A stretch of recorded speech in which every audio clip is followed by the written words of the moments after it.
Dr. Jeffrey Halstead has been Canandaigua's hometown dentist for more than 35 years, offering routine dental care as well as cosmetic dentistry, implants, and dentures by their highly trained and experienced staff. Visit them online at canandaiguadentistry.com or find them on Facebook and Instagram.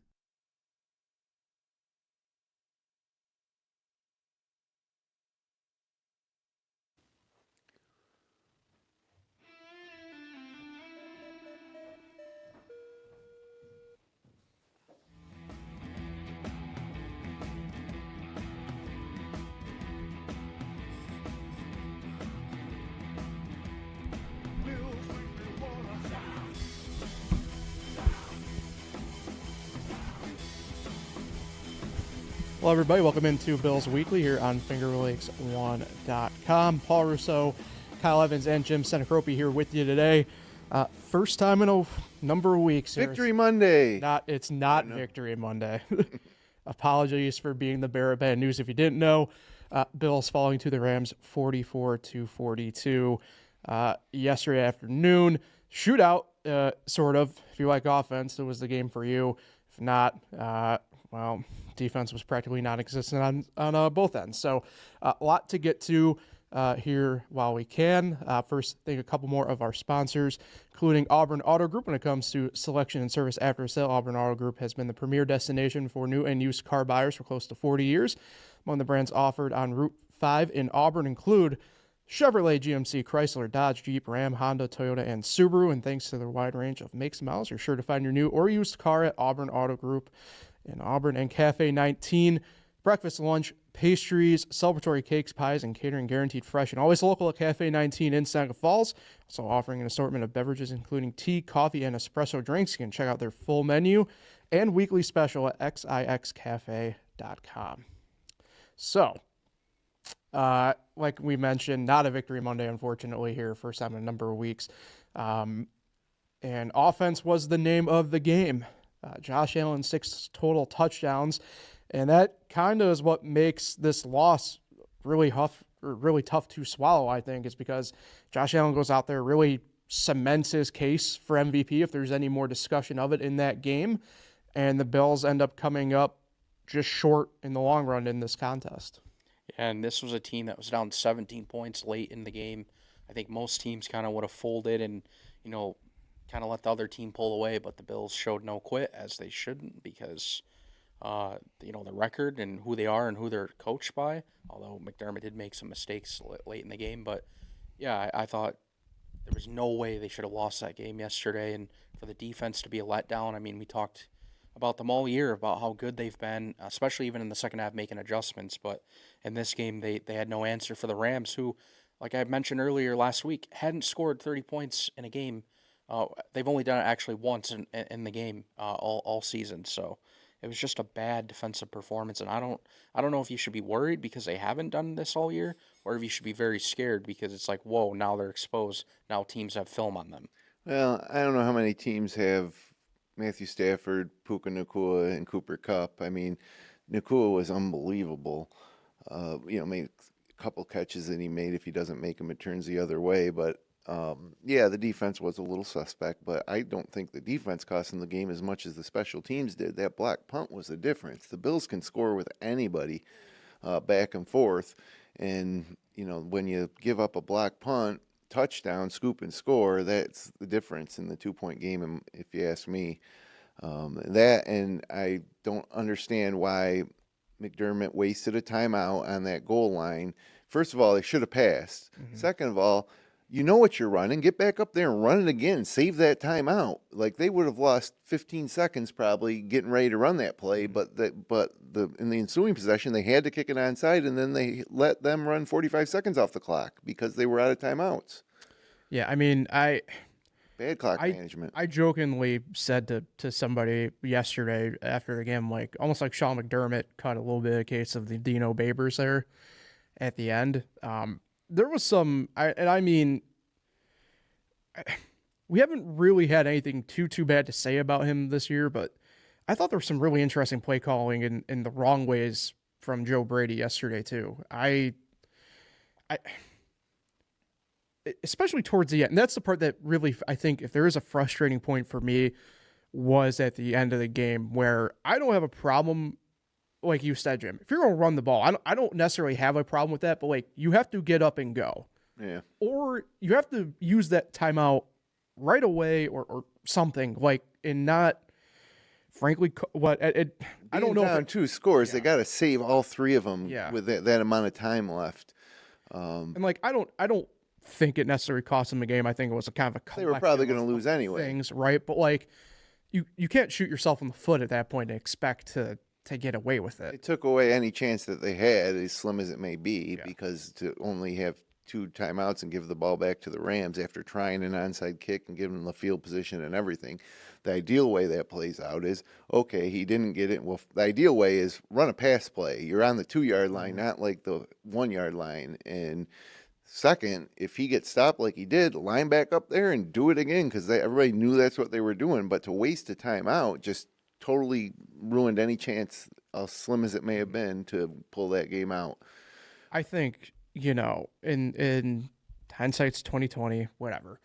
For me personally, I would have just have done three fade routes of sorts in that situation. Any pass into the end zone. Yeah, you have a number of big bodies. Cooper's on the bigger side. Obviously, Mac Hollins, Dawson Knox. You had your options. Slant can catch it. I mean, he catches everything thrown to him, or run Allen around the edge. Yeah. I don't know. There's a lot of things that they could have done, but as soon as they called that timeout, I knew the game was over. Mm-hmm. I would have rather seen him rush to the line, do the tush push again or whatever, which I hate the term tush push. It's just I just don't like it. I mean, they're not really pushing on the tush. They're right. I don't know. It needs a new name, but yeah, that clock management at the end was a little suspect, and I think that McDermott was probably a little rattled. That falls to him. You need to be able to do the math. It seems like we always talk, at least it feels like for sure guaranteed once a year, about McDermott in these situations, right? Like, and look, every coach, no matter how great you are, tends to have one kind of blindside area. And look, I'm not saying McDermott's Bill Walsh by any means, but he's also not Andy Reid. Well, I was thinking more along the lines of like Matt Eberflus here, but no, he's not Matt Eberflus. But it's one of those things where, like I said, once a year we're talking about this time management area with McDermott. It's just we're in year, what is it now, 8 of McDermott? Like, why is this still like an issue? It just didn't cost them the game. It just cost them a slight chance. No, I know. The small chance that they still had, it was wiped away when they used that first time out. Yeah. Yeah, and it's minor, but it's worth mentioning because it shouldn't happen. It's the NFL, but on that final punt the Rams had with 7 seconds to go, took it right from under my foot right here. The Bills only had 9 players on the field. Yeah. And number one, I don't know, another minor thing, I get it, they would have lost. But their punt returner, Codrington, how do you let that punt just bounce into the end zone? Yeah, you got to catch it and no try. matter what, you just take the ball. It's like at the end of a game when teams are just throwing it all over the field to try to move up the field. Right. You do anything you can until you get tackled. Yeah. And for that not to be known, I think, again, that's coaching too. Not to have the players in the field and not to know. Yeah, well, you're trying to block the punt too, right? Yeah, and they only had 9 guys, which is why they couldn't get even close. Which is silly because the Rams blocked one of the Bills' punts. And like I said, to me, that was the difference in the game. Both teams were going back and forth, not being able to stop each other. But when the Bills are punting and it results in a Rams touchdown in a 2-point game, that's the difference right there. And how about the Rams' second to final drive on it was 3rd and 16 at the Bills 37. They hit Tutu Atwell, I think it was. Yeah, they got it to 4th and 5, and then McVay was aggressive and went for it, and then they got it, and then the Nakua touchdown again. My main thing with that play in particular is, and I don't know, I think McVay probably still goes for it here in this situation, but personally, I would not have accepted the penalty. Oh, for the Bills? Yeah, that was an interesting call. I can't say what I would or wouldn't have done myself there. I don't think it's necessarily wrong or right. Yeah. He made a decision. It didn't work out. But they ended up with a 4th and 5. It would have been a 4th and 7. I just view it as I don't know if they would have went for it from 4th and 7 or not. I just always view it as if you have a team in a fourth down scenario, keep them in the fourth down scenario. Don't give them If it's a over second 3 or chance. 4 yards, unless it's as long as it's not short yardage, right? Yeah, If it's 4th and 1 and you got a holding penalty, would you push them back to 3rd and 11 or make them go from 4th and 1? I don't know. I'd go to 3rd and 11. I don't personally like giving a team more shots in that scenario. And remember, the Rams had already been 11 for 15 on third down. So every time they were facing a third down, they were getting it. So when it becomes fourth down and 4th and 5 especially, I did not feel good about it. I thought the Rams were definitely going to convert, and sure enough, they did. Yeah. I mean, it was almost like no matter what the yardage was, the Rams were going to go for it because they knew the Bills had no answer. Yeah, I'm not going to get too worked up about this loss. Puka Nacua was remarkable. Cooper Kupp was what you'd expect from Cooper Kupp, and Stafford had a good game. Kyron Williams is a tough running back. The Rams never had all these pieces until recently due to injury. Yeah. Kupp was out. Nacua was out. But against the Dolphins, they did, and somehow they lost, which is crazy. Well, yeah, every game's a little different, I guess. Every game's a little different. Yep. This game was destined to be a shootout, and I do feel good. Every team can come out a little flat. The Bills responded, and erased a 17-point deficit, almost. So I still feel just as good about this Bills team, and in a way, a loss might be good. And so what? So you might not get the number 1 seed. Now, you still might, but would you rather head into the playoffs being this Bills teams or being the Kansas City Chiefs, which are just like, it's almost hard to watch them anymore. They can't keep getting away with it. But and they won't in the playoffs. They haven't played good football in a while. They scored 6 points in the first half yesterday, right? Was it 6-0 or 6-3, whatever it was? I think it was 6-0 or 9-0. Yeah, I mean, they this is the Chiefs, supposedly this, super powered Patrick Mahomes offense. I mean, you compare Josh Allen's stats to Patrick Mahomes this year, and you would think that, Mahomes played for the Carolina Panthers or something. Well, it's pretty telling when, to me anyway, when other people from around the NFL, whether it's media, teams, players, kind of recognize the team in second place in standings as probably better than the team above them. Yeah, and we beat them. Yeah. And there's not a team in the AFC that has 2 wideouts the style of Nacua and Kupp. I mean, even the Lions next week, they got Amon St. Brown, Tim Patrick. I mean, hey, the Lions will bring a different challenge. They got a couple of good running backs, and obviously just a fantastic team. But I think the Bills will bounce back. I just thought of one in the NFC, but yeah. What's that? I just thought of one in the NFC, Jefferson and Addison in Minnesota, but yeah. In the NFC, yeah. Oh, that's what you said. No, and I don't think that. I think Jefferson's probably is better, maybe as good, is better than both those guys, but I don't think Addison's on par with Nacua. I mean, we're talking about possession, route running, yards after catch. I mean, Nacua was incredible. Yeah. And if there's a couple plays that Nacua doesn't make, then the Bills probably win that game too. I mean, how about the sideline catch in the first half? My goodness. I mean, I thought it was defended well too. I mean, what more can you do? It was defended well. The Cooper Kupp touchdown in the end zone, Russell Douglas was all over trying to punch it out, and he still held on. Yeah, I mean, it's one of those days, I guess. Yeah, everything just went their way, and no matter how much, they literally had to be perfect. Josh Allen played so well that they had to be perfect in the second half to beat the Bills, and they basically were. I know, and Josh Allen did something in NFL no NFL quarterback's done in history: 3 rushing touchdowns, 3 passing touchdowns, in a loss. Yeah, so you still feel good if you're a Bills fan after the loss. You want to win, but at the end of the day, the way he's playing, the way the team is, you can't really be too mad about it.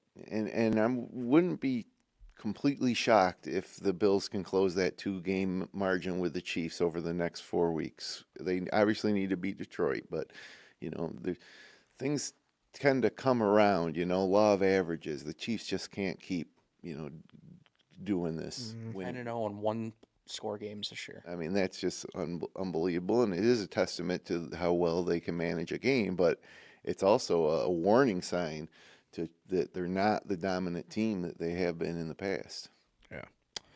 Yeah, I mean, yeah. The tough part is that 2 games to make up in 4 weeks in the NFL is a tall task, obviously. because of just the lack of amount of game. So I don't care if they get that or not, honestly. The biggest cost will be having to go to Kansas City. Not so much the bye week as having to go to Kansas City. But Bills have won in Kansas City before, and I still got this feeling that like nothing's stopping us until the Super Bowl, or maybe they'll face the Rams. I mean, it's a possibility, right? Rams are playing good, obviously. And every team that gets to the Super Bowl obviously has to overcome challenges. So if their challenge is being on the road for a playoff game, if you're meant to be in the Super Bowl, you'll go win that game. So that's how I kind of look at it too. You want the 1 seed, but at the end of the day, you can't lose sleep over it or get mad about it. Right, or think that they got no chance now. And especially if they do end up in an AFC championship game in Kansas City, that's a position that they've been there before. They will be not a new situation for them. Yep. So. Speaking of defense got a little bit dinged up again yesterday. Should make a quick note of that. Russell Douglas knee, 2-0 with ribs. This is a unit that's been, as we mentioned, it's had some injury report stacking this year. Hopefully they aren't down for Detroit, but I know like Douglas, for example, was down for a while at one point last night in the end zone, and that was a bit of friendly fire involving him. We were close to potentially seeing Keon Coleman, it seemed like yesterday. Didn't quite get there. Seems like potentially this is the week that we see him back. Yeah, he's missed 4 straight games, so I've always wondered why they never put him on IR, to miss the 4 games. I think they really thought he'd be back by now, but at the end of the day, 7 straight games with 30 or more points without, Coleman for the last 4 and without Kincaid for the last 3. So as much as those guys are nice to have back, you don't really need to rush them. Josh, it's almost like you give anybody Josh Allen. I think the one guy that does have an impact is Shakir. I've said it before like a million times on this podcast, how he's the gas that makes the engine go for Allen. But if we're talking about the wide receivers, I'm a little concerned that Amari Cooper's not on the same page with Josh Allen. Like Cooper has not had very good statistical games. Don't know exactly why. I'm hoping that they get a little more comfortable with each other, moving forward. Cooper has not been the number 1 guy that we hoped he'd be. This tells it right here. 14 targets for Cooper yesterday, but 6 catches. Yeah. Just miscommunication. I don't know if you were paying close attention in the fourth quarter. I think Cooper's trying to run a deep route, to get big yardage, and Allen just wasn't ready for it. So I don't know. I guess more time, but Cooper was, a little banged up in the first few games, and he's still not playing a crazy ton. I think he was only on the field for 50-some percent of the snaps. I noticed too with him yesterday. I don't know if I can't remember if it was the drop or what, but he popped back up and he looked like he was still favoring that wrist to some degree. Yeah, I mean the cast just literally I think came off in the last week. Yeah. Because remember he played with the cast, Right. So I don't know. Maybe I guess we'll give it more time. But I just worry. I go back to a quote that was there after his first game that was like he didn't know the playbook, but he did pretty well. I'm like, Cooper doesn't strike me as the guy to not continue to not try and learn the playbook here, but like I don't know. I don't know if they're being a bit more lackadaisical or easy with him in a way. I don't know, but the timing just isn't there. Like that go route, for example, I don't know. Still a couple big catches, and remember in the KC game he had 2 big catches that led to touchdowns. So at the end of the day, you'll take that. But hopefully, he starts turning into that kind of that number 1 guy. Even though Shakir, I'm fine with him being the number 1 guy. That guy's incredible.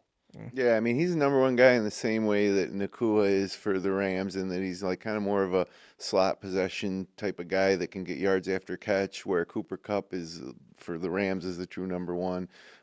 Hopefully, Amari Cooper could become that. It's not only just statistically, I think, it's just the, having that threat that's going to, tie up the number 1 cornerback for opposing defense.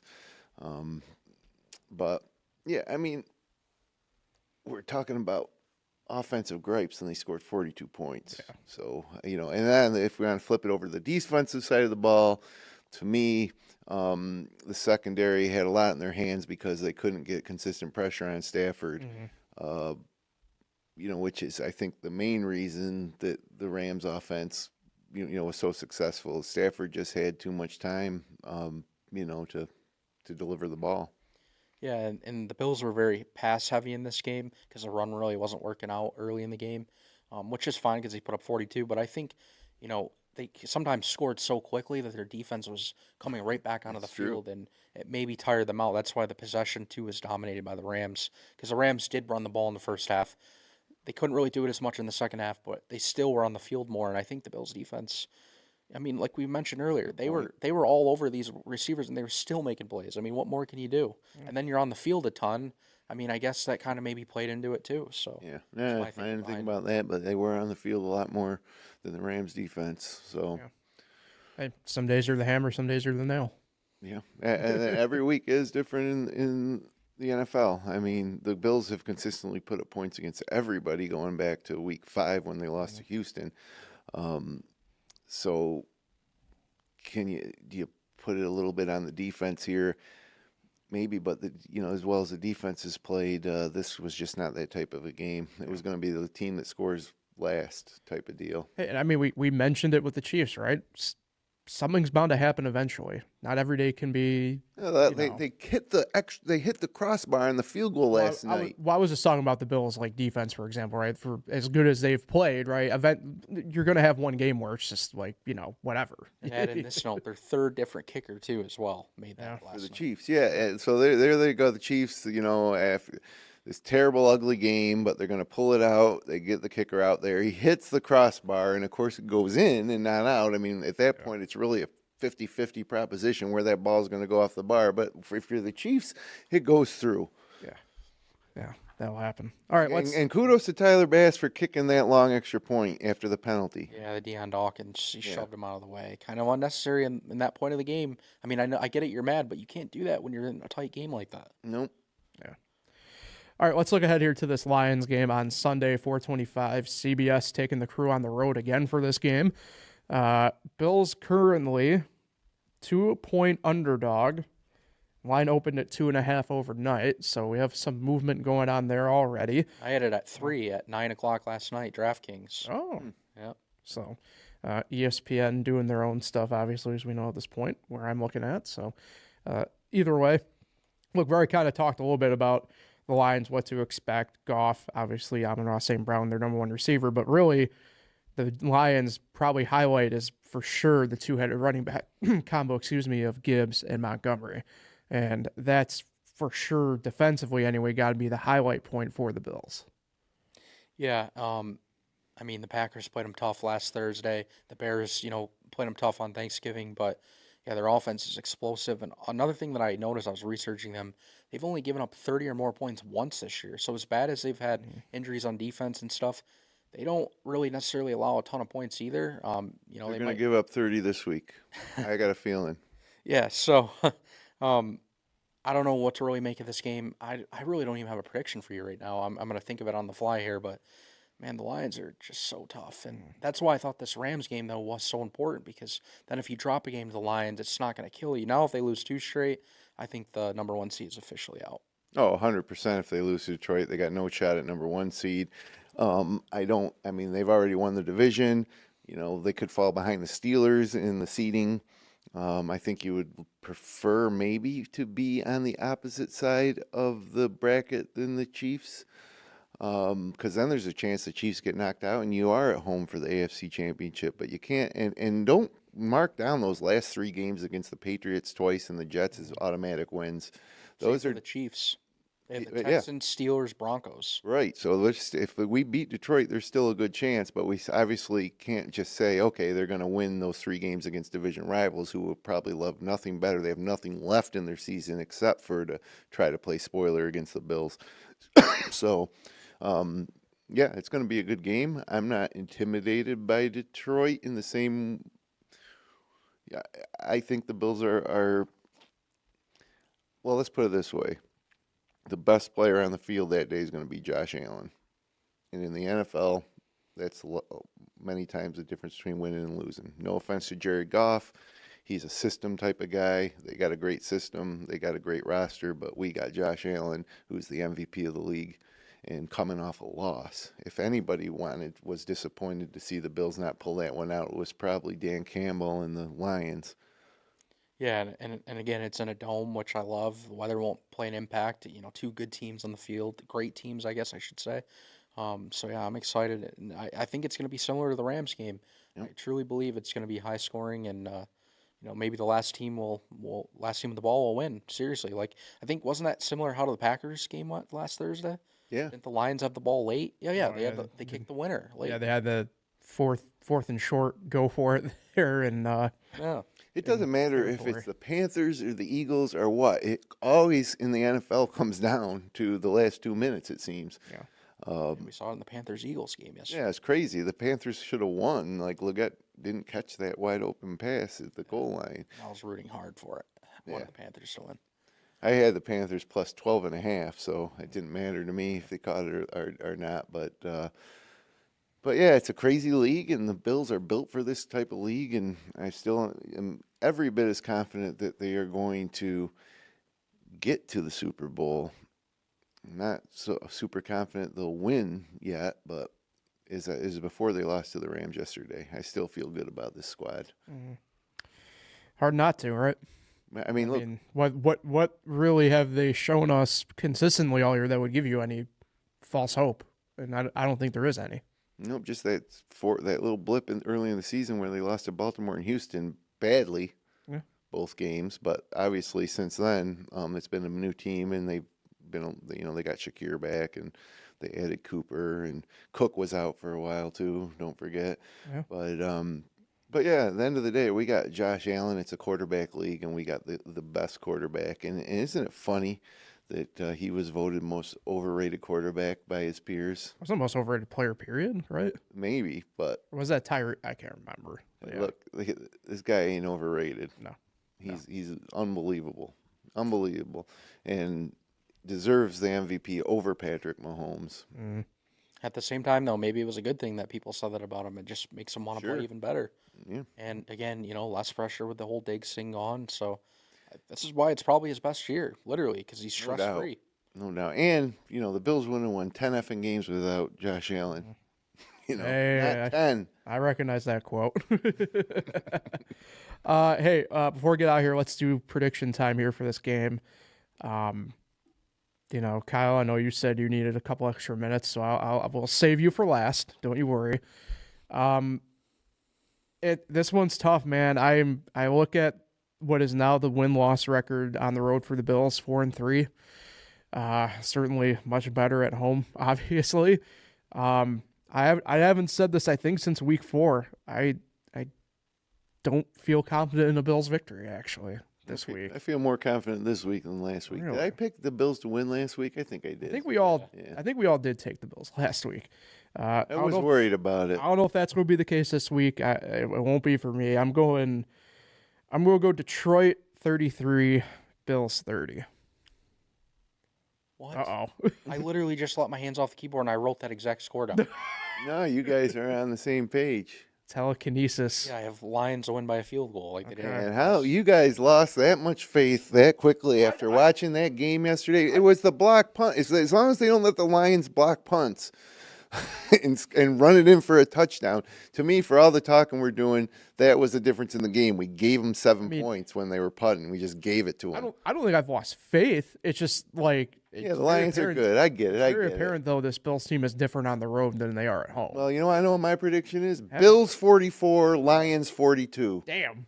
The exact opposite of last week. It'll be Alright. the same type of game. They'll be going up and down, back and forth, and this time the Bills are going to pull it out in the end. And the Lions' 11-game win streak. They haven't lost since. Yeah, they're due to lose. Nobody, week 4? nobody wins that many games, and that's what happened to the Bills too. The Bills were coming off of what, a 7-8 game winning streak. 7. So, My bad. like even the Chiefs, as much as they've been winning, the Bills beat them. So, Yeah. I think we come into Detroit next week, and it's another shootout, and the Bills win. I think the Bills are actually better for that kind of situation game at the end of the game than the Lions are. I think the Lions are better when they've got control. Oh, for sure. If they have to come from behind late, I like the Bills' chances, and you know, I mean, it's about time for Dan Campbell to make a couple dumb mistakes, you know. You could make the case that he's made a couple and Got despite away his with best them. effort. Yes, exactly. Oh yeah, it happened in the Thursday game. Sorry, quickly. Remember he went for a 4th and 1 That's what I was at his talking own about. 30-yard line. Yeah, that's what I was talking about. And it didn't work. But then the next time he went for it again, Yeah. further down the field. But then he got it. So just shows that it doesn't work. He'll go right back to it. And I will say this, it's a new thing in the NFL now. Okay, you got the ball with a minute 30 left, and it's 4th and 3 from the 25-yard line. You kick a field goal to take the lead. No, you go for it, and so they don't get the ball back. Yep. Like that's the new strategy to win games against elite competition in the NFL, is to do everything you can to not give the ball back to the other team. And you watch, that's one reason why the Chiefs have won.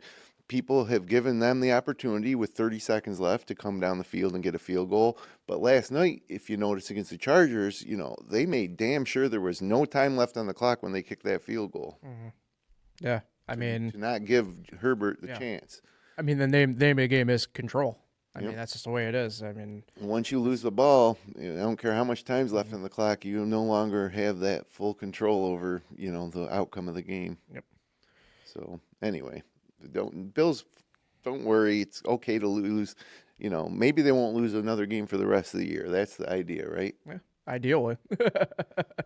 Ideally, you win every game. But, hey.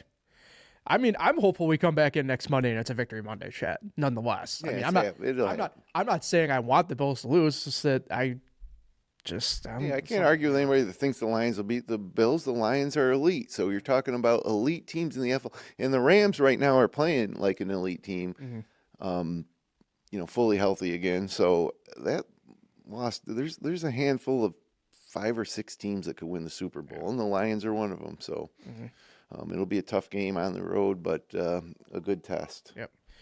All right. I think on that note, we get out of here anyway. So really appreciate everybody for listening in and tuning in. We will be back at it again next Monday for what we hope to be Victory Monday anyway.